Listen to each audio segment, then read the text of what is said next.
திரு அமித்ஷா அவர்கள் சென்னை வருகிற நிலையில் டாக்டர் அன்புமணி அவர்கள் அவரை சந்தித்து ஏதாவது ஒரு கமிட்மெண்ட் கொடுத்து விடக்கூடாது என்பதற்காக திரு ராமதாஸ் அவர்கள் திடீர் முடிவாக, அதிரடி முடிவாக தலைவர் பதவியை அன்புமணியிடமிருந்து பறித்தார் என்பதற்கு அது ஒரு காரணம் சொல்லப்பட்டார். அமித்ஷா வந்து அன்புமணி பாத்திரக்கூடாதுன்னா தலைவர் பதவியை பறிச்சாரா? அது ஒரு முக்கியமான காரணமாக கூறப்படுகிறது. சரி, இதை தவிர டாக்டர் அன்புமணி அவர்கள் தன்னிச்சையாக அல்லது அவர் விருப்பப்படிதான் இந்த கட்சியை செயல்படுத்துகிறார்.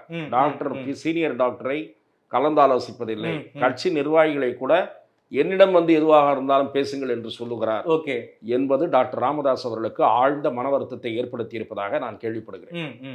என்டிஏ என்று அன்புமணி அவர்கள் எதுவும் முடிவெடுக்கக்கூடாது, தன்னை கேட்காமல் எந்த முடிவும் எடுக்கக்கூடாது.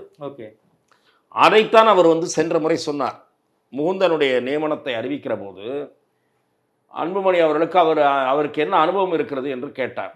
இது நான் உருவாக்கிய கட்சி, நான் எடுப்பதுதான் முடிவு, விருப்பமில்லாதவர்கள் வெளியே போகலாம் என்று அன்புமணியை பார்த்து சொன்னார். ஆக அது அவருக்கு அவமானமாக போனது. அதன் பிறகு அன்புமணியினுடைய ஆதரவாளர்கள் ராம்தாஸ் காரை வழிமறித்து கோஷம் போட்டார்கள். ஆக பிரச்சனை உள்ளுக்குள் அதிகாரம் யார் கையில் என்கிற மோதலாக இன்றைக்கு வெடித்து விட்டது.